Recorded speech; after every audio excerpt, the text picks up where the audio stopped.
जय श्री राम, राधे राधे। मैं प्रिया स्वागत करती हूँ आप सभी का आपकी अपनी इस family crack any exam helper पर।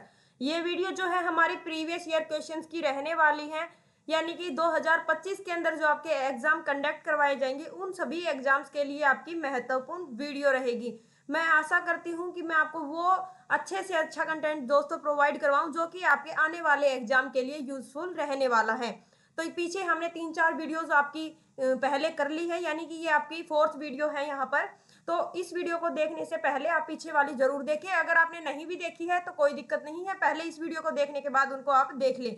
बात की जाए रिवीजन की, वीडियो देखने के बाद आपको जितनी भी वीडियोस मैं आपको दूं, 40 दूं या फिर 45 दूं, आपको क्या करना है, वीडियो का बार बार में रिवीजन करना है। नोट्स का नोट्स जो है, ये पीडीएफ जो है आपको टेलीग्राम चैनल का जो लिंक है वो मैंने वीडियो के डिस्क्रिप्शन में डाल रखा है, उसको ज्वाइन कर ले। वहां पे आपको पीडीएफ मिल जाएगी। अगर आप हैंड रिटन पीडीएफ यूज करते हैं तो वो और भी अच्छी बात है, यानी कि आप अपने खुद से यहाँ पर नोट्स बना लीजिए। जिस भी क्वेश्चन में आप डाउट लगता है वीडियो को रोके और वहीं से आप लिख लीजिए। यकीन मानना दोस्तों, जो जीके जीएस का पोर्शन है यहाँ से आप करने के बाद एग्जाम में बैठोगे, वहां पर आपको क्वेश्चन डायरेक्ट यहाँ से देखने को आपको मिल जाएंगे, क्योंकि आपने पहले भी जैसे कंसेप्ट वाइज भी तैयारी की होगी और अब आप ऑप्शनल तरीके से तैयारी कर लो। अगर कोई भी डाउट छूटता है तो वो यहाँ पर आपका क्लियर हो जाएगा।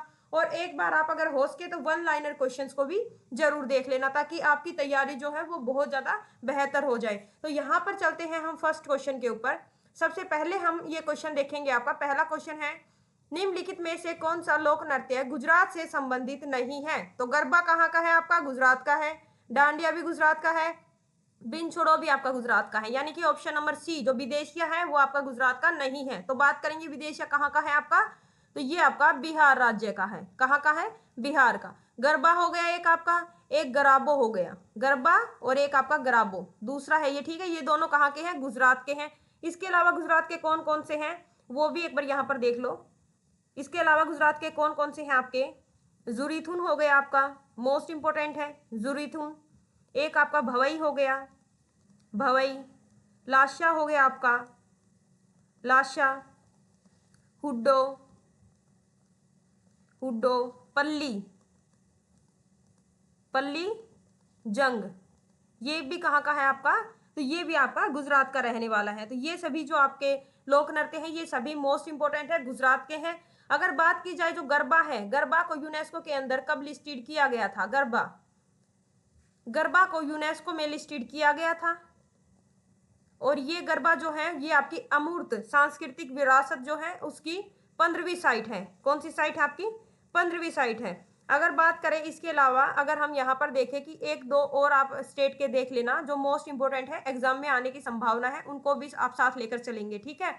हर एक वीडियो के अंदर मैं आपको जो ये क्वेश्चन है आपके ये करवाती हुई चलूंगी। जैसे एक राज्य से 2-4 बता दिए, दूसरी वीडियो में फिर दोबारा बता दिए, तो आपके जल्दी से ये खत्म होने के बाद किसी दूसरे टॉपिक को भी देखेंगे, ठीक है।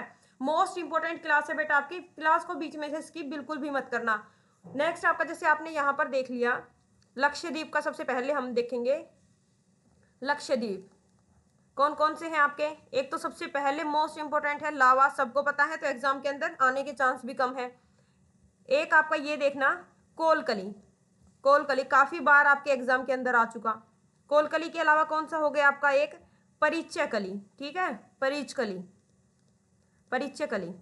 तो ये भी आपका लक्षद्वीप का है। नेक्स्ट अगर हम यहाँ पर बात करें त्रिपुरा की, त्रिपुरा, त्रिपुरा के कौन कौन से हैं? एक आपका गोरिया हो गया, गोरिया। एक आपका होजागिरी हो गया, होजागिरी। नेक्स्ट आपका यहाँ पर डेलो। एक आपका वेलकम हो गया, वेलकम। और एक है आपका हिक हक, मोस्ट इंपोर्टेंट है हिक हक, हिक हक। तो ये सभी कहाँ के हैं आपके? त्रिपुरा के हैं। नेक्स्ट चलेंगे यहाँ पे वेस्ट बंगाल का, पश्चिम बंगाल की अगर बात की जाए तो कौन कौन से हैं पश्चिम बंगाल के? पश्चिम बंगाल के कौन कौन से हैं बेटा यहाँ पे आपके? एक आपका हो गया सबसे पहले काठी, काठी। गंभीरा, गंभीरा। बाउल, गंभीरा बाउल। और आपका एक हो गया मोस्ट इंपोर्टेंट मरसिया। कौन सा हो गया आपका? मरसिया। कहाँ का है आपका? वेस्ट बंगाल का। नेक्स्ट हम चलेंगे यहाँ पे तमिलनाडु का देख लो सबसे पहले आप, तमिलनाडु का कुम्मी मोस्ट इंपोर्टेंट है, कुम्मी, काउडी, ओमिल अट्टम, ओमिल अट्टम, एक आपका हो गया माथिल अट्टम, माथिल अट्टम। एक चीज मैं आपको यहाँ पर बता देती हूँ, रूट वर्ड को आप याद रखना, जितने भी आपके अट्टम हैं वो सब कहाँ के हैं, आपके केरल के, लेकिन कुछ अट्टम आपको तमिलनाडु में भी देखने को मिलेंगे, तो उनकी पहचान मैं बता देती हूँ। जहां भी आपको मिल, थिल, इन जो भी मिले अगर अट्टम से पहले, तो आप समझ लेना वो कहाँ के हैं, आपके तमिलनाडु के हैं। अगर ना मिले तो कहाँ के हैं, सभी आपके केरल के हैं। तो इस तरीके से आप रिलेट करके याद रखेंगे। नेक्स्ट आप यहाँ पर देख लो तेलंगाना, तेलंगाना, तेलंगाना के कौन कौन से हैं, गुसादी हो गया एक तो, गुसादी, लंबाड़ी, गुसादी, लंबाड़ी, और आपका बोनालू, मोस्ट इंपोर्टेंट है बोनालू, काफी बार बेटा एग्जाम के अंदर आ चुका आपका। नेक्स्ट यहाँ पे देखो, यही इतने ही कर लो फिलहाल इस वीडियो के अंदर। अगर बिहार की बात करें, यहाँ पर बिहार देख लो, बिहार, जितने भी बिहार से क्या है, जितने भी आपके रूट वर्ड जहां भी आपको पीछे ईया देखने को मिले, ईया, तो वो सभी कहाँ के हैं, बिहार के।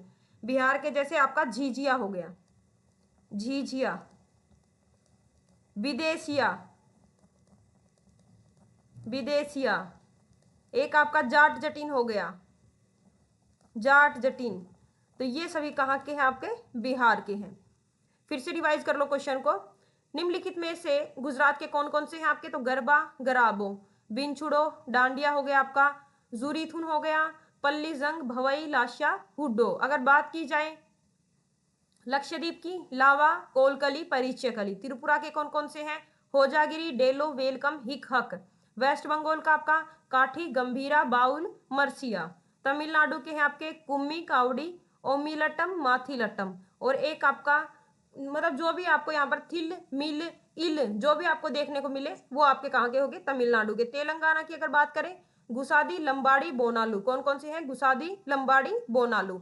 बिहार की बात करें तो जिनके भी पीछे ज्यादातर ईया देखने को मिले वो सभी आपके बिहार के हैं। झिझिया, विदेशिया, जारजटिन, ये आपका कहाँ के हैं, बिहार के हैं। अगर बात की जाए बेटा बिहू, तो बिहू आपका कहाँ का है, असम का है। लेकिन अगर बिहुला देखने को मिल जाए, बिहुला, यहाँ पर लिख देती हूँ मैं आपको, बिहुला, तो बिहुला कहाँ का है, आपका बिहार का है। अगर बिहू होता तो आपका असम का, बिहुला हो गया तो आपका बिहार का हो गया। अब चलते हैं यहाँ पर नेक्स्ट क्वेश्चन पे। क्वेश्चन नंबर 2 देखना, देखना यहाँ पे, कुचिपुड़ी नृत्य की किस विशेषता में पीतल की प्लेट के किनारों पर नर्तक के पैर शामिल होते हैं, नर्तक के जो पैर हैं वो शामिल होते हैं। कहां पर होते हैं, मंडूक शब्दम, तरंगम, जल चित्र नृत्यम, या फिर तांडव। क्या आएगा आपका ऑप्शन नंबर बी, तरंगम। अगर बात की जाए मंडूक शब्दम की, तो इसके अंदर क्या किया जाता है, मेंढक की कहानी, मेंढक की कहानी सुनाई जाती है।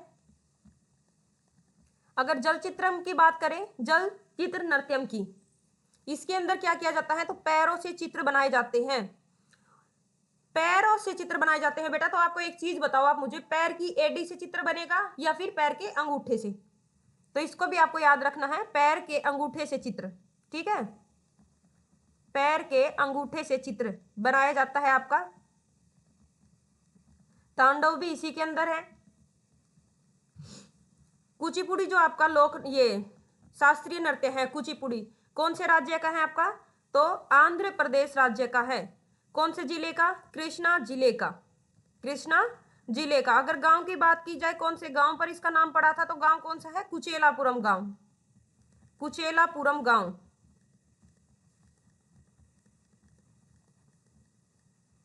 इससे कुछ क्वेश्चन और देख लो जो आपके एग्जाम के अंदर आते हैं। कुचिपुड़ी के गुरु कौन थे, अगर गुरु की बात की जाए तो किसके द्वारा कुचिपुड़ी की स्थापना की गई थी, सिद्धेंद्र योगी जी के द्वारा, सिद्धेंद्र योगी।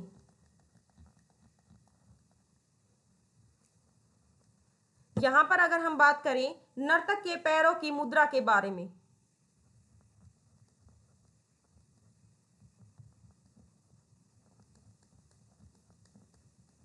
की मुद्रा, इसको क्या बोलते हैं। नेक्स्ट है यहाँ पे, नर्तक को क्या बोलते हैं, कथकली के नर्तक को क्या बोलते हैं, नेक्स्ट है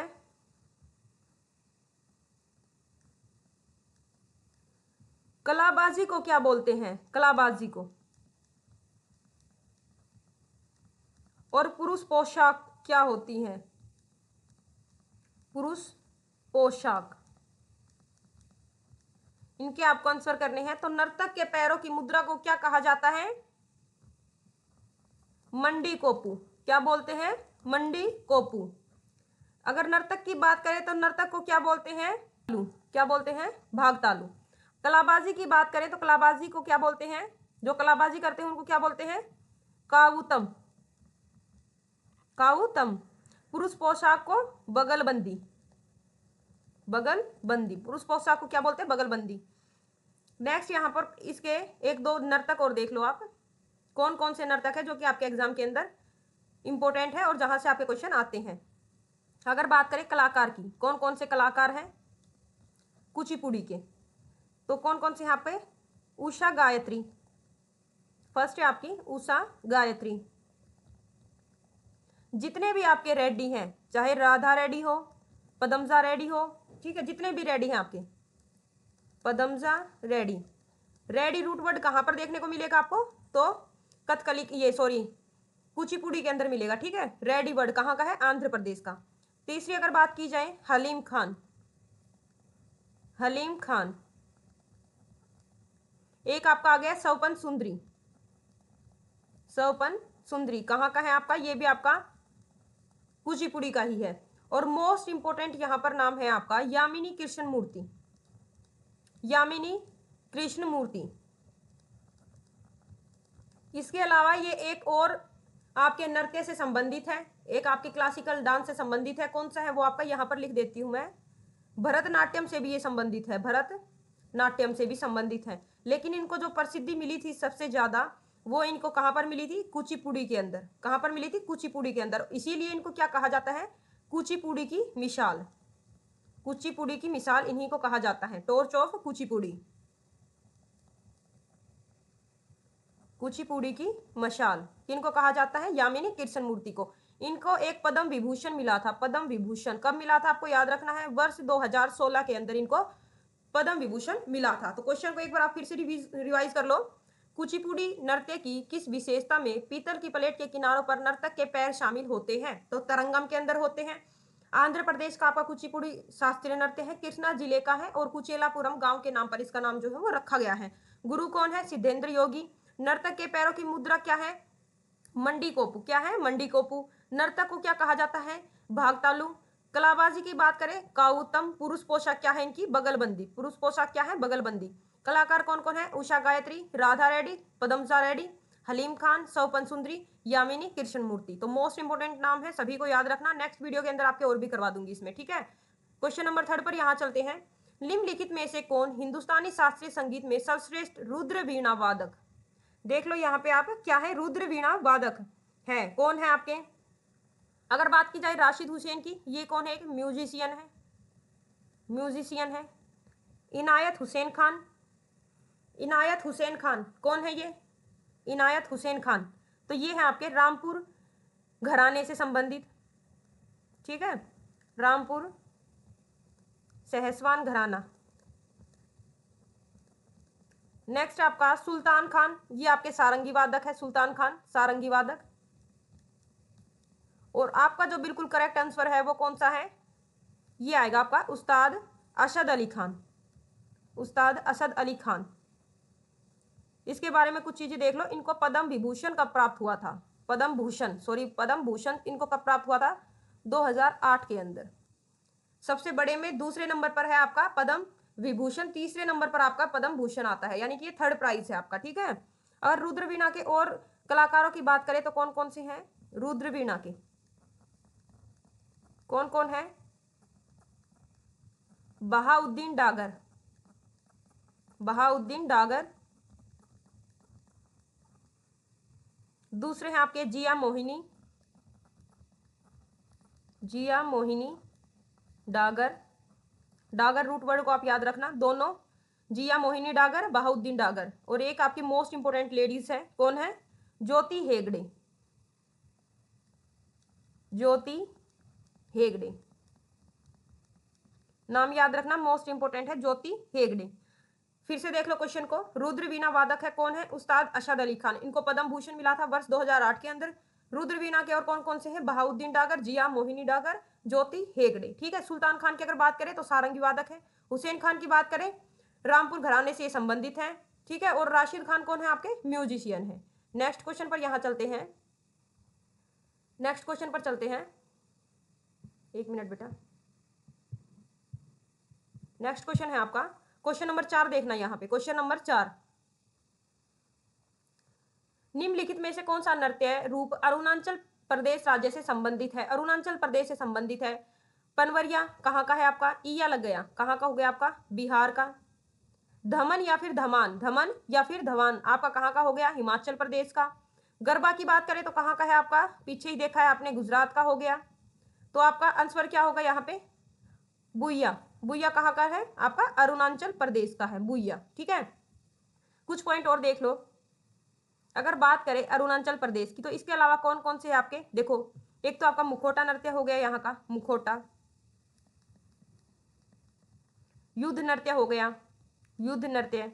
एक आपका पासी हो गया, रिखमपाड़ा हो गया। पासी पिछली क्लास में भी करवाया था आपका। ठीक है। युद्ध नृत्य। एक आपका कोंग की पोनुम हो गया, कोंग की पोनुंग। और एक आपका मोस्ट इंपोर्टेंट है मतलब अब की बार जो एसएससी के जितने भी एग्जाम हुए हैं सबके अंदर ये पूछा गया है आपका, मोस्ट इंपोर्टेंट इसीलिए लिखा है मैंने यहाँ पर, लोयन and peak, लोयन and peak dance Monpa जनजाति के द्वारा आपका मनाया जाता है। कहाँ का है? आंध्र प्रदेश, ये सॉरी अरुणाचल प्रदेश का मोनपा जनजाति के द्वारा किया जाता है। फिर से देख लो एक बार बेटा क्वेश्चन को। अरुणाचल प्रदेश का है आपका बुइया, पनवरी आपका बिहार का हो गया, धमन या फिर धमान हिमाचल प्रदेश का हो गया, गरबा आपका गुजरात का है। इसके अलावा आपके अरुणाचल प्रदेश के कौन कौन से हैं? मुखोटा हो गया, युद्ध नृत्य हो गया, पासी, रिखमपाड़ा, रिखमपाड़ा। एक आपका कोंग की पोनुम हो गया। लोयन एंड पीक डांस जो है आपका मोनपा जनजाति के द्वारा मनाया जाता है। ये भी आपका मोस्ट इंपोर्टेंट है, अब की बार हर एक एग्जाम में देखने को मिला है आपको ये, तो इसको अच्छे से कवर कर लेना। नेक्स्ट है यहाँ पर, नेक्स्ट क्वेश्चन पे चलते हैं। क्वेश्चन नंबर 5 देखना यहाँ पे, क्वेश्चन नंबर 5 देखना, क्वेश्चन नंबर 5 देखना यहाँ पे। निम्नलिखित में से क्या टेनिस का ग्रैंड स्लैम नहीं है? क्या नहीं है? विंबलडन है आपका, ये आपका इंडियन ओपन नहीं है, इंडियन ओपन आपका नहीं है, टेनिस की बात की गई है। रोलैंड गर्रोस, ये आपका, इसका अगर दूसरा नाम पूछे तो क्या है? फ्रेंच ओपन, फ्रेंच ओपन से हर कोई जान गया होगा, फ्रेंच ओपन ये भी है आपका। एक है आपका ऑस्ट्रेलियाई ओपन, ये भी है आपका। ठीक है। तो इंडियन ओपन यहाँ पर नहीं है। अगर बात करें कि कितने हैं, अगर बात की जाए कि कितने हैं आपके, तो 4 है। कौन कौन से हैं? AFWU, इस चीज से आप याद रखना, AFWU,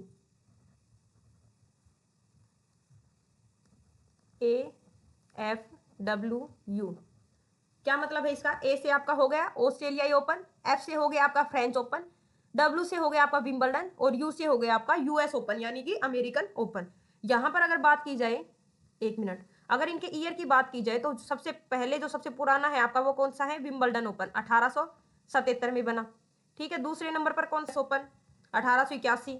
फ्रेंच ओपन 1891, और फिर आपका आएगा ऑस्ट्रेलियन ओपन सबसे नया 1905 के अंदर। अगर आपसे यहाँ से क्वेश्चन आते हैं कि ये आपके कब कब गेम जो है वो किए जाते हैं, विंबलडन आपका कब होता है? जून के महीने में। विंबलडन कब होगा आपका? जून में। अगर बात की जाए यूएस वाले की तो ये होगा आपका अगस्त में। कब होगा? अगस्त में। फ्रेंच ओपन कब होगा आपका? फ्रेंच ओपन मई के एंड में होगा, मई एंड में। फ्रेंच ओपन कब होगा आपका? मई एंड में। अब बच गया आपका ऑस्ट्रेलियन ओपन, ये कब होगा आपका? जनवरी में। ऑस्ट्रेलियन कब होगा आपका? जनवरी महीने में। फिर से देख लो, 4 आपके टेनिस का ग्रैंड स्लैम ओपन है। कौन कौन से हैं आपके? Australian open, French open, Wimbledon open और आपके यूएस ओपन। महीने मैंने लिख दिए हैं कि कब कब ये आपके आयोजित करवाए जाते हैं। इनसे आपकी एक चीज और बनती है, अगर पूछे कि लाल बजरी, लाल बजरी के ऊपर जो है आपका फ्रेंच ओपन खेला जाता है, लाल बजरी। ठीक है। हार्ड कोर्ट की अगर बात की जाए, हार्ड कोर्ट,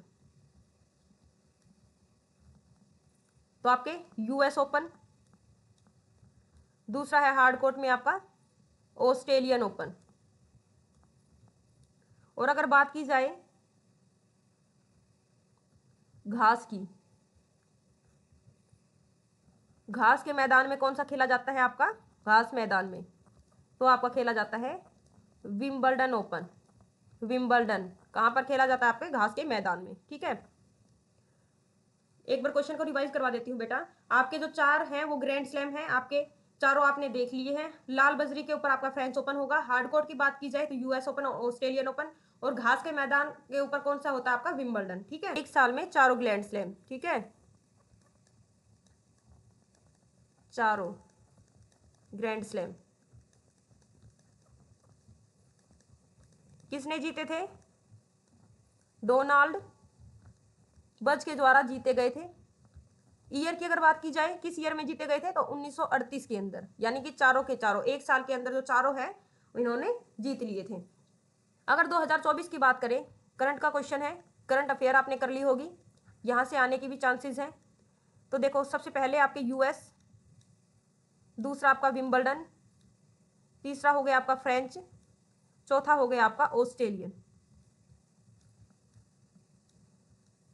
देखो यहाँ पर एक चीज बता देती हूँ आपको, ये जो दो है यूएस और ऑस्ट्रेलियन, ये एक ही व्यक्ति ने जीते हैं। किसने, जानिक सिनर के द्वारा। मेल्स की बात की गई है, मेल यानी कि पुरुषों के द्वारा जो जीते गए हैं। ठीक है, अगर बात की जाए विंबलडन और फ्रेंच, ये किसने जीते हैं, तो कार्लोस अल्काराज ने। कार्लोस अल्काराज, ये भी आपका कार्लोस अल्काराज। इजीली आपने याद कर लिया होगा, क्योंकि इनमें देखो आपका विंबलडन और फ्रेंच किसने जीते हैं, कार्लोस अल्काराज ने। यूएस और ऑस्ट्रेलियन किसने जीते हैं, जानिक सिनर के द्वारा। अगर यहाँ पर हम बात करें फीमेल्स की, फीमेल्स की बात करें तो ऊपर वाला और नीचे वाला एक ही लेडीज ने जीता है। नाम क्या है यहाँ पर, आर्यना सबालेंका। कहाँ की है, आपको ये कमेंट बॉक्स में आंसर करना है, आर्यना सबालेंका। और अगर बात की जाए विंबलडन की, तो ये जीता है बारबोरा ने, बारबोरा, ये कहाँ की है। और फ्रेंच ओपन की बात की जाए तो ईगा स्वेटिक ने, ईगा स्वेटिक ने। तो ये फीमेल्स के अंदर जीता है। ठीक है, एक साल में चार किसने जीते थे, डोनाल्ड बज ने 1938 के अंदर। अगर 24 की बात की जाए 2024 के अंदर, तो आपका यूएस और ऑस्ट्रेलियन आपका जानिक सिनर के द्वारा जीता गया था। सारी चीजें आपको बता दिया, स्क्रीनशॉट ले लेना और अपना रिवाइज कर लेना। नेक्स्ट क्वेश्चन पर चले, क्वेश्चन नंबर 6 पर। नेक्स्ट क्वेश्चन देखना, क्वेश्चन नंबर 6। क्वेश्चन नंबर 6 है आपका यहाँ पर, टेनिस चैंपियन सानिया मिर्जा की आत्मकथा है, तो कौन सी है सानिया मिर्जा की आत्मकथा, एस एंड बोलिस, एस एंड ओड्स, तो कौन सी है आपकी, यही आपकी होगी सानिया मिर्जा की आत्मकथा। अगर बात की जाए, कुछ और देख लेते हैं हम बुक्स के बारे में जहां से आपके क्वेश्चन बनते हैं। कुछ और कौन कौन सी हैं, अगर मैं लिख दूं यहाँ पर,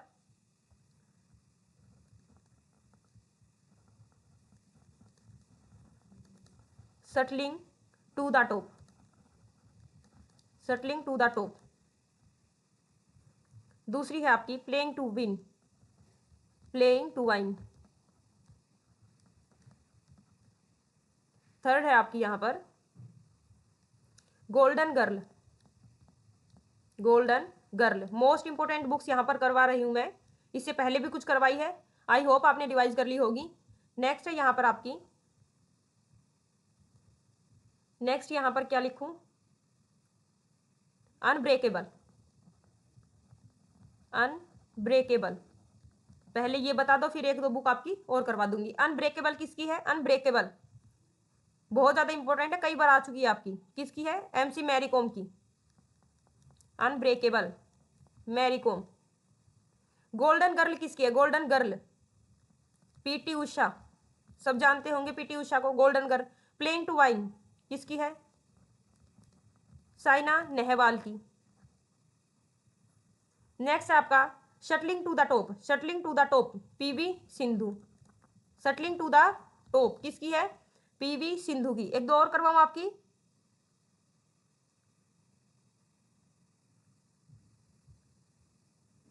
एक दो और देख लो यहाँ पे।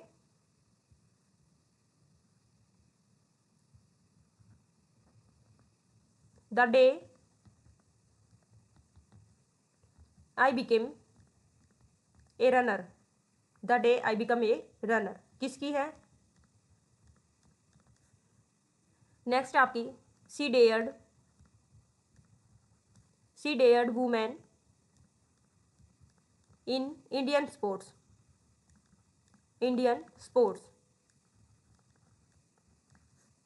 एक है आपकी I have the streets. Most important book है आपकी, बार एग्जाम में नई बुक है, ये काफी बार आ चुकी, ठीक है। एक ये देख लो,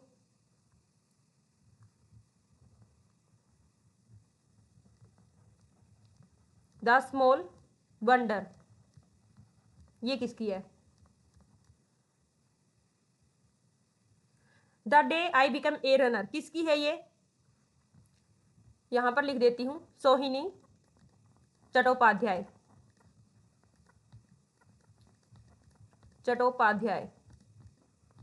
नेक्स्ट आपकी she dared women in Indian sports, ये किसकी है? अभिषेक दुबे की। किसकी है? अभिषेक दुबे। नेक्स्ट आपकी आई हैव द स्ट्रीट्स, ये किसकी है आपके? ये है, मैं आपको एक हिंट दे देती हूँ, एक क्रिकेटर है, उनकी है, ठीक है। आप तब तक आंसर करो, तब तक मैं नेक्स्ट करती हूँ। द स्मॉल विंडर किसकी है? ये किसकी है? दीपा कर्माकर की। आई हैव द स्ट्रीट्स किसकी है? ये आपकी अश्विन की, रविचंद्रन अश्विन। फिर से देख लो बेटा एक बार बुक्स को। Shuttling to the top PV Sindhu, playing to wine Nehwal, golden girl आपकी PT Usha, unbreakable Mary Kom, the day I become a runner Sohini Chattopadhyay, she dared women in Indian sports Abhishek Dubey, I have the streets Ravichandran Ashwin, the small wonder ये आपकी Deepa Karmakar. Next question पे चले, यहाँ पे question number 7 देखना। Question number 7, भारतीय संविधान का अनुच्छेद 32 किससे संबंधित है? जीवन का अधिकार। नेक्स्ट आपका संपत्ति का अधिकार, संपत्ति का तो आपका खत्म हो गया, कहाँ था ये? कल जो मैंने क्लास करवाई थी जिसमें 19F जो मैंने बताया था, 19F आर्टिकल 19F, उसके अंदर आपका संपत्ति का अधिकार था, जिसको यहां से हटाकर कहाँ डाल दिया? आर्टिकल 300 कै में, आर्टिकल 300 कै में, और एक कानूनी अधिकार बना दिया। क्या बना दिया? कानूनी अधिकार। पहले क्या था? ये एक मौलिक अधिकार था, पहले मौलिक अधिकार था, वर्तमान में ये कानूनी अधिकार है। और किसके तहत हटाया गया अगर बात करें तो 44वें संविधान संशोधन, यहां पर लिख देती हूँ 44वें संविधान संशोधन 1978 के तहत। बेटा एक चीज और बात बता देती हूँ मैं यहाँ पर आपको, जितने भी जैसे आपके आर्टिकल है 395 में आपके आर्टिकल है, उसके अंदर जैसे आपका 19 है, 19 ABCD जो जुड़े हुए हैं वो किसके द्वारा जोड़े गए हैं? 42वें आर्टिकल 1946 के तहत जो है वो आपके जोड़े गए हैं, ठीक है। यहां पर अगर बात करें 32 के अंदर कौन सा आता है आपका? संवैधानिक उपचार का अधिकार। अगर बात की जाए इसकी, तो इससे एक मोस्ट इंपोर्टेंट क्वेश्चन बनता है कि संविधान की आत्मा और हृदय किसने कहा था? ये जो आपका है संवैधानिक उपचार का अधिकार, यानी कि आर्टिकल 32 को संविधान की हृदय और आत्मा किसने कहा था? संविधान की हृदय और आत्मा किसने कहा था? तो किसने कहा था? BR अम्बेडकर जी ने, भीमराव अम्बेडकर जी ने, ठीक है, अम्बेडकर। नेक्स्ट है यहां पर अगर बात करें कि इसके अंदर आपकी सुप्रीम कोर्ट कितनी रिट जारी करता है? 5 रिट।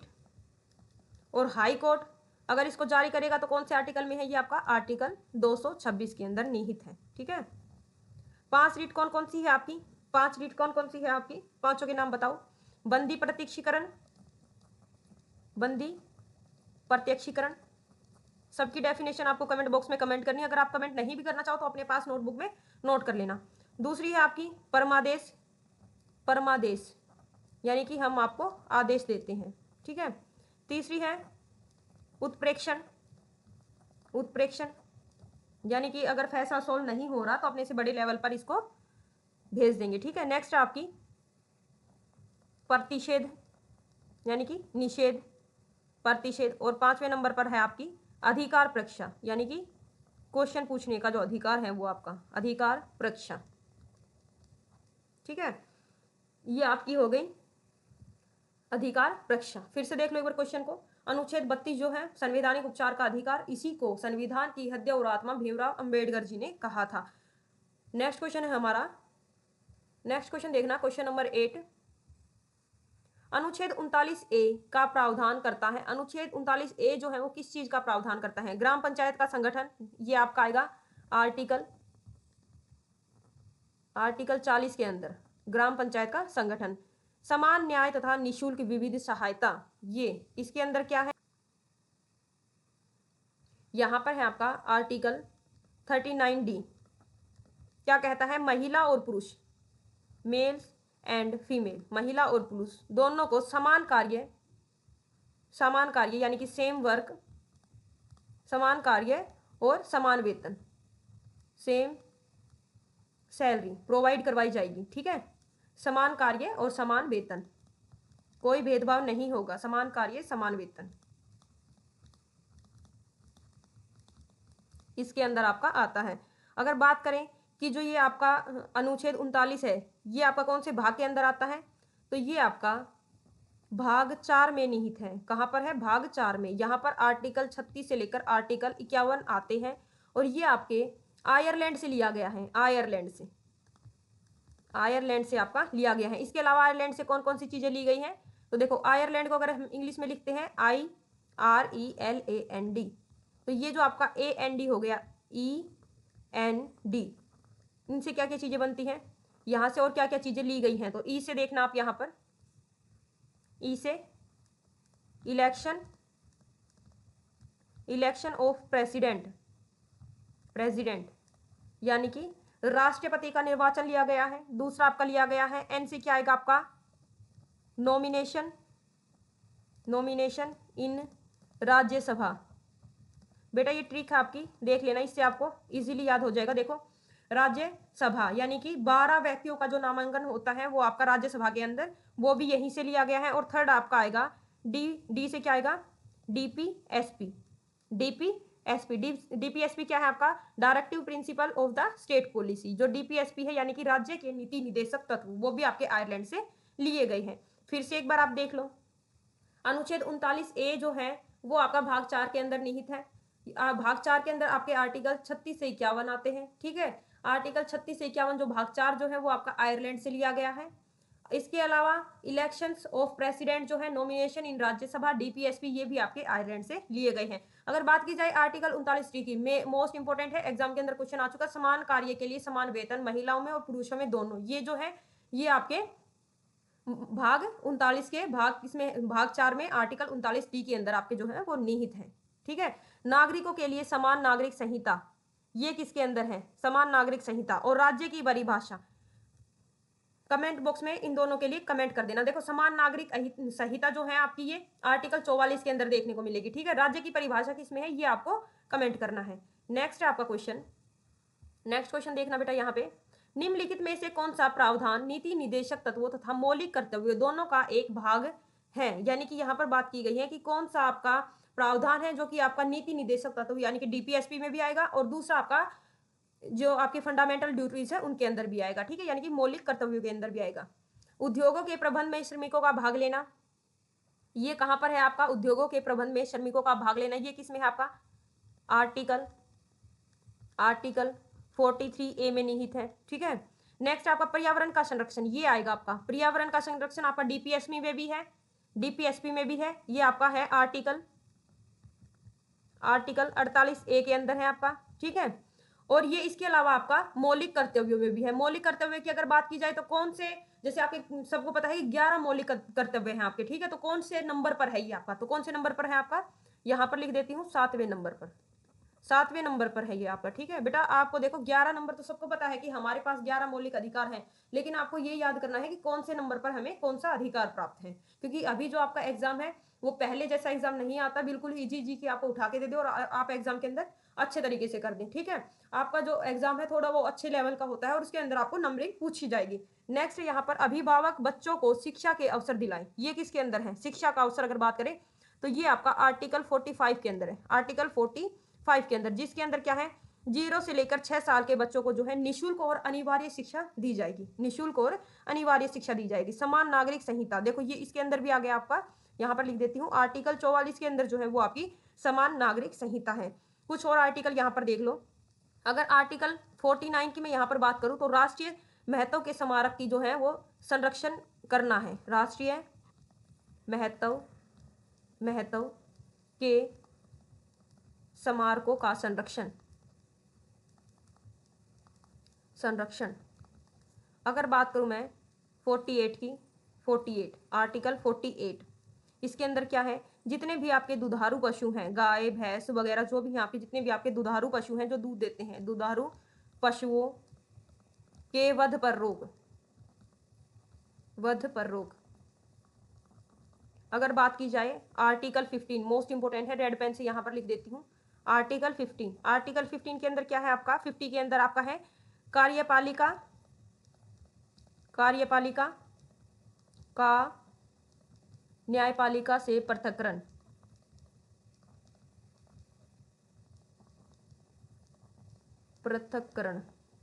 मोस्ट इंपोर्टेंट है बेटा, हर एक एग्जाम में पूछा जाता है। आर्टिकल आपका 51 की अगर बात की जाए, 51 के अंदर क्या है आपका, तो इंटरनेशनल शांति यानी कि अंतरराष्ट्रीय शांति के लिए जो है आर्टिकल 51 है आपका, ठीक है। फिर से देख लो एक बार, डीपीएसपी और मौलिक कर्तव्य दोनों के अंदर आपका पर्यावरण का संरक्षण निहित है। अगर बात करें कि डीपीएसपी में आर्टिकल 48A के अंदर ये आपका दिया गया है, मौलिक कर्तव्य में ये आपके 7वें नंबर पर है। उद्योगों के प्रबंध में श्रमिकों का भाग लेना जो है आर्टिकल 43A के अंदर आता है। बच्चों को शिक्षा के अवसर दिलाएं, 0 से 6 साल के जो बच्चे हैं आर्टिकल 45 के अंदर उनको निःशुल्क शिक्षा का प्रावधान है। समान नागरिक संहिता जो है आपकी आर्टिकल 44 के अंदर आती है। आर्टिकल 49 के अंदर आएगा जितने भी आपके राष्ट्रीय स्मारक है उनको संरक्षण प्रदान करना। आर्टिकल 48 में आएगा दुधारू पशुओं को वध करने से रोक लगाना। आर्टिकल 50 के अंदर आएगा जो कार्यपालिका है उसको न्यायपालिका से अलग करना। आर्टिकल 51 के अंदर आपका आएगा इंटरनेशनल शांति यानी कि अंतरराष्ट्रीय शांति, आर्टिकल 51 के अंदर है। आई होप आपने सभी जो आर्टिकल हैं मोस्ट इंपोर्टेंट जो मैंने करवाए हैं वो आपने अच्छी तरीके से किए होंगे। नेक्स्ट चलते हैं क्वेश्चन नंबर 10 पर। क्वेश्चन नंबर 10 देखना बेटा, यहाँ पे दिल्ली का हौज खास किसने बनवाया था, दिल्ली का हौज खास किसके द्वारा बनवाया गया था, अलाउद्दीन खिलजी। कौन है, इसके चाचा थे जलालुद्दीन खिलजी जिसने कि खिलजी वंश की स्थापना की थी। उन्हीं को मारकर अलाउद्दीन खिलजी जो है वो गद्दी पर बैठे थे, यानी कि उन्हीं के भतीजे थे। अगर हौज खास की बात करें कि हौज खास क्या है, तो पानी की टंकी जो कि विशेष लोगों के लिए बनाई जाती थी उसी को हौज खास कहते हैं। अभी भी क्या फिलहाल है वहां पर, बिल्कुल है आपकी ये, ठीक है। तो हौज खास का निर्माण किसने करवाया था, हौज खास का निर्माण किसके द्वारा करवाया गया था, अलाउद्दीन खिलजी के द्वारा करवाया गया था। गद्दी पर कब से कब तक रहे, तो ये आपके 1296 से लेकर 1316 तक इनका जो है वो शासनकाल रहा था। 1296 से लेकर 1316 तक। अगर बात करें तो अली गुरशप्पा किनका नाम था, इन्हीं का नाम था, यहां पर लिख देती हूं अली गुरशप्पा, अली गुरशाप। इन्हीं को सिकंदर एसानी के नाम से जाना जाता है, सिकंदर एसानी, क्योंकि ये भी सिकंदर की तरह पूरी दुनिया पर विजय प्राप्त करना चाहते थे इसलिए इनको सिकंदर एसानी कहा गया। सीरी के किले का निर्माण किसने करवाया, सीरी देखो जब मंगोल आक्रमण इनके ऊपर हुआ था, मंगोल आक्रमण, उसी टाइम पर इन्होंने सीरी के किले का निर्माण करवाया था।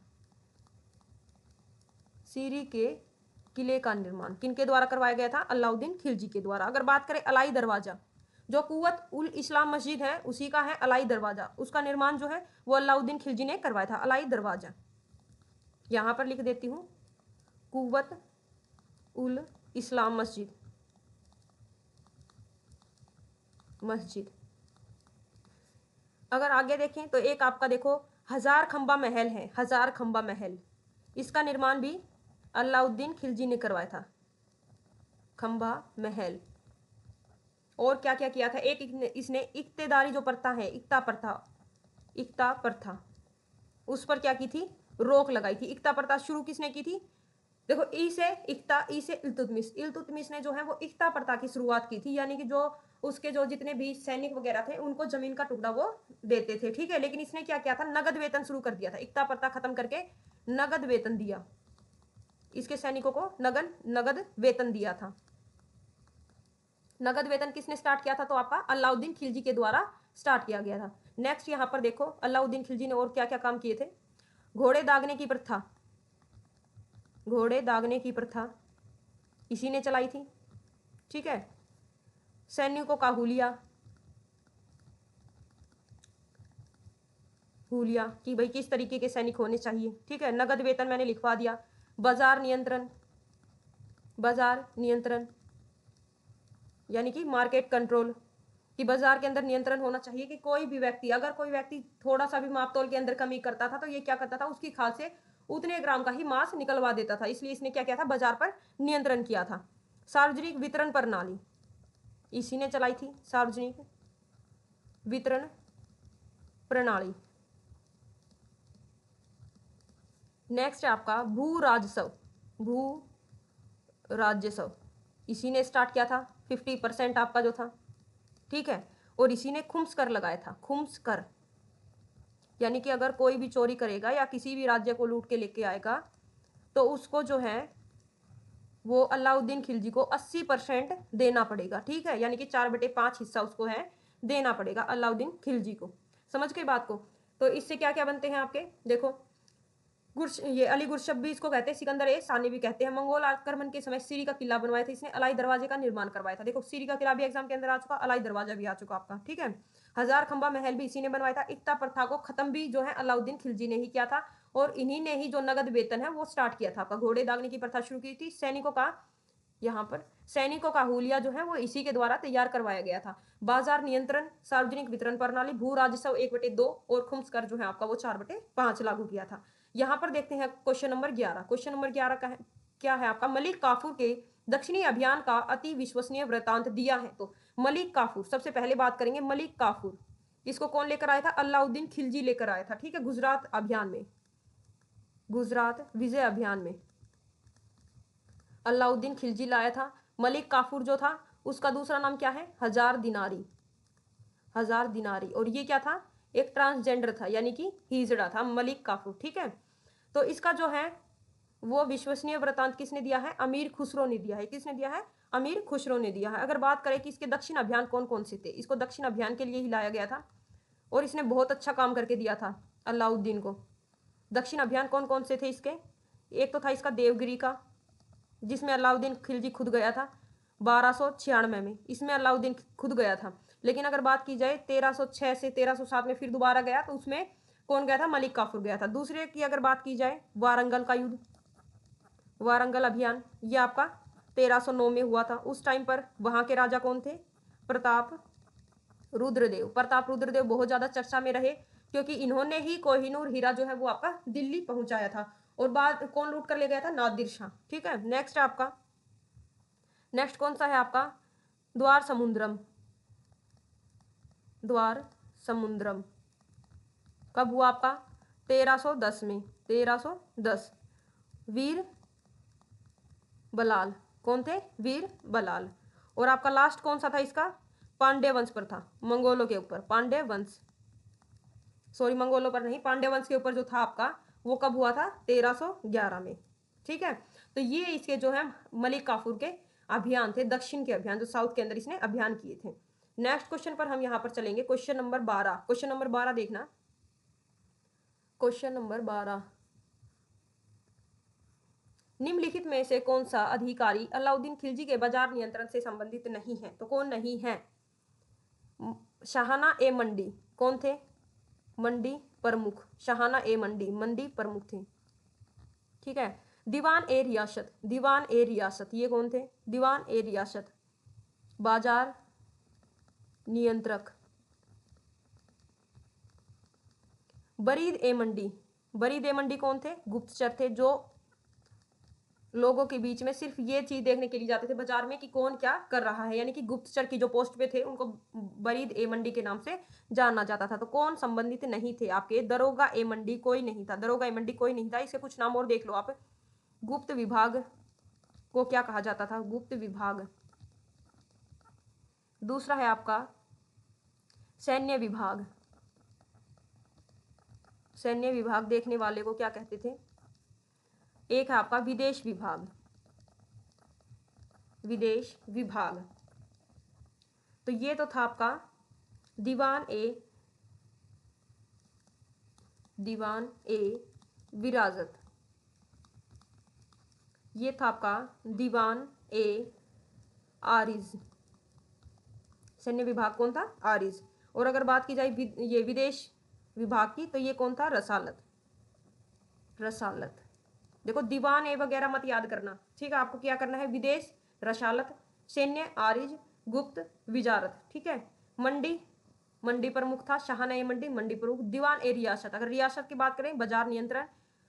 मंडी बरीद ए मंडी, ये तो होगी शाहना पर मंडी प्रमुख, और बरीद कौन थे? गुप्तचर थे। तो इस तरीके से इनको याद करना है ताकि आप इजीली हर एक चीज को याद कर पाएं, क्योंकि बेटा ये नाम जो है ये माइंड में से काफी बार निकल जाते हैं, लेकिन अगर एक से दो बार आप वीडियो को देखने के बाद रिवाइज करेंगे टाइम टू टाइम, तो ये आपको हर एक चीज जो है वो याद हो जाएगी। ऐसे आपको 16-17 नाम देखने को मिलेंगे, लेकिन जो मोस्ट इंपोर्टेंट है वही चीजें आपको यहाँ पर देखनी है, ठीक है। और वही चीजें मैं आपको करवाऊंगी, ना कि इधर उधर से कोई भी चीज नहीं करवाऊंगी एक्स्ट्रा। नेक्स्ट यहाँ पर क्वेश्चन नंबर 13 देखना। दूध सागर झरना कौन से राज्य में है? दूध सागर झरना कौन से राज्य में है? कर्नाटक, केरल, गोवा। तो ये आपका कहां पर है? दूध सागर गोवा के अंदर है। कौन सी नदी है अगर नदी की बात की जाए? मांडवी नदी। कौन सी नदी है? मांडवी नदी। कुछ और कर लो यहाँ पर। जोग, जोग कहाँ का है आपका? कर्नाटक। जोग कहाँ है आपका? कर्नाटक में है। कौन सी नदी है कर्नाटक में? शरावती नदी। जोग जलप्रपात कहाँ का है आपका? शरावती नदी का, ठीक है। नेक्स्ट अथीरापल्ली। अथीरापल्ली कहाँ का है आपका? केरल का है। कौन सी नदी के ऊपर है आपका? चलाकुड़ी। कहाँ पर है ये आपका? चलाकुड़ी पर। एक आपका दूध सागर हो गया। अगर इसके अलावा कुछ और पूछूं मैं आपसे, इसके अलावा कुछ और पूछूं, व्रज झरना कहाँ पर पड़ता है आपका? महाराष्ट्र में। व्रज झरना कहाँ पड़ता है आपका? महाराष्ट्र में। दुदुमा, दुदुमा ये कहाँ है? ओडिशा। दुदुमा उड़ीसा।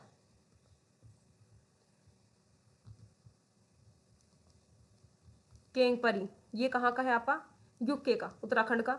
एक है आपका चचाई, इंपॉर्टेंट है। धुआंधार, धुआंधार ये कहाँ है आपका? एमपी के अंदर, मध्य प्रदेश के अंदर। कहाँ पर है? मध्य प्रदेश के अंदर। कुछ और इंपॉर्टेंट करवा देती हूँ जहां से क्वेश्चन आपके बनते हैं। मोस्ट इंपॉर्टेंट है ये देखना बेटा। पहले अगर बात करें सबसे ऊंचा, सबसे ऊंचा झरना कौन सा है? झरना तो कौन सा आपका? कुंचिकल जलप्रपात। कुंचिकल कितना ऊंचा है आपका? 455 मीटर। कितना ऊंचा है आपका? 455 मीटर। कौन सी नदी के ऊपर है और कहाँ पड़ता है? कुंचिकल जलप्रपात आपका कौन सी नदी पर है? कौन सी नदी पर है आपका ये? वराही नदी। वराही नदी कर्नाटका में, कर्नाटका में पड़ता है, ठीक है। दूसरा है अगर बात की जाए सेकंड सबसे ऊंचा, सेकंड सबसे ऊंचा, सेकंड सबसे ऊंचा कौन सा है आपका? सेकंड सबसे ऊंचा झरना कौन सा है आपका? जल्दी बताओ। बरेही पानी। कितना ऊंचा है? 399 मीटर। कहाँ पड़ता है? कौन सी नदी के ऊपर है? ये आपका पड़ता है, एक मिनट, कहाँ पड़ता है ये आपका? उड़ीसा में। कहाँ पड़ता है? उड़ीसा में। कौन सी नदी के ऊपर है? बुध बंगला नदी पर, बुध बलम्बा नदी, ठीक है, बुध बलम्बा नदी पर। अगर थर्ड की बात की जाए, थर्ड सबसे ऊंचा, थर्ड सबसे ऊंचा कौन सा है आपका झरना? ये तीनों आपको याद रखने हैं। ये है आपका नोहोकलिकाई। नोहोकलिकाई कितना ऊंचा है? 340 मीटर। नोहोकलिकाई 340 मीटर। अगर बात करें कहाँ पड़ता है आपका, तो ये मेघालय में पड़ता है। कहाँ पड़ता है? मेघालय में। एक आप और देख लो यहाँ पर, थलेयार, थलेयार जलप्रपात कहाँ पड़ता है आपका? तमिलनाडु में। ये आपका पड़ता है तमिलनाडु में। तो बेटा एक बार रिवाइज कर लो फिर से। जो दूध सागर जलप्रपात है आपका, झरना है, ये आपका गोवा में पड़ता है, मांडवी नदी पर। यहां पर मैं लिख देती हूँ नदी पर। जोग कर्नाटक में है आपका, शरावती नदी पर है। अथीरपल्ली आपका केरल में है, चलाकुड़ी नदी पर है। व्रज झरना आपका महाराष्ट्र, केपरी आपका उत्तराखंड, दुदुमा उड़ीसा, चचाई धुआंधार आपका मध्य प्रदेश में है। क्वेश्चन नेक्स्ट देखना, क्वेश्चन नंबर 14। नेक्स्ट क्वेश्चन कौन सा है? क्वेश्चन नंबर 14, भारत की सबसे बड़ी खारी झील कौन सी है? सबसे अधिक लवणीय झील कौन सी है? खारी दे दें या फिर लवणीय दे दें? कौन सी है आपकी? अगर बात की जाए पुलिकट कहाँ की है, ऑप्शन कर देना ये, ठीक है, कमेंट बॉक्स में कमेंट कर देना पुलिकट झील कहाँ की है। तो यहाँ पर सबसे बड़ी खारे पानी की झील है आपकी चिल्का झील। कहाँ की, कौन सी है? चिल्का झील सबसे बड़ी। और अगर वुलर झील की बात करें तो मीठे पानी की झील है, सबसे बड़ी मीठे पानी की झील कहाँ पर है? कश्मीर में, कश्मीर में है ये आपकी। पेंगोंग तसो कहाँ की है? ये आपकी लद्दाख की है, पेंगोंग तसो लद्दाख। पुलिकट कहाँ की है? पुलिकट आपकी, मैं चलो आपको हिंट दे देती हूँ, ये आपकी दक्षिण भारत की है। पुलिकट कहाँ की है? दक्षिण भारत की। लेकिन ऑप्शन यहाँ पर, सॉरी, पुलिकट जो है आपकी दक्षिण भारत की है, कौन से राज्य की है वो आपको कमेंट बॉक्स में कमेंट करना है। तो यहाँ पर कुछ क्वेश्चन और देख लो। ये जो है आपकी सबसे बड़ी खारे पानी की झील लगा लो या लेगून झील लगा लो। अगर बात करें इसको, पहली रामसर साइट आपकी यही बनी थी, पहली रामसर साइट। पहली रामसर साइट कब जोड़ी गई है? 1981 के अंदर, ठीक है। सबसे लंबी झील, सबसे लंबी झील कौन सी है? सबसे लंबी झील वेम्बनाद झील। वेम्बनाद झील कहाँ पड़ती है? केरल की है, केरल। कितनी लंबी है ये आपकी? तो ये है आपकी 96.5 किलोमीटर की, ठीक है। अगर सबसे गहरी झील की बात की जाए, सबसे गहरी झील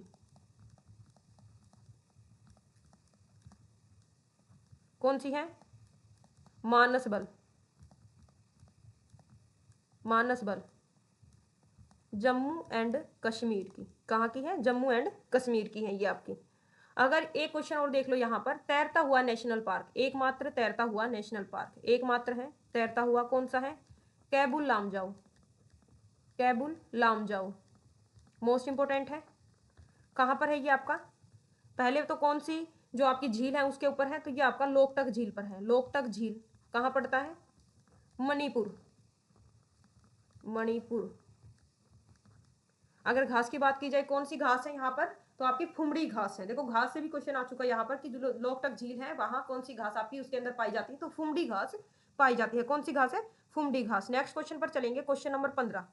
क्वेश्चन नंबर 15 देखना यहाँ पर, श्रीशैलम जल विद्युत ऊर्जा संयंत्र किस नदी पर बनाया गया है? श्रीशैलम, तो ये आपका सबसे पहले देख लो, तमिलनाडु प्लस आंध्र प्रदेश के बॉर्डर पर है। तमिलनाडु प्लस आंध्र प्रदेश के बॉर्डर पर है ये आपका। और कहाँ बनाया गया है? कृष्णा नदी के, ठीक है, कृष्णा नदी पर। और ये आपका दूसरा सबसे बड़ा, यहां पर लिख देती हूं, दूसरा सबसे बड़ा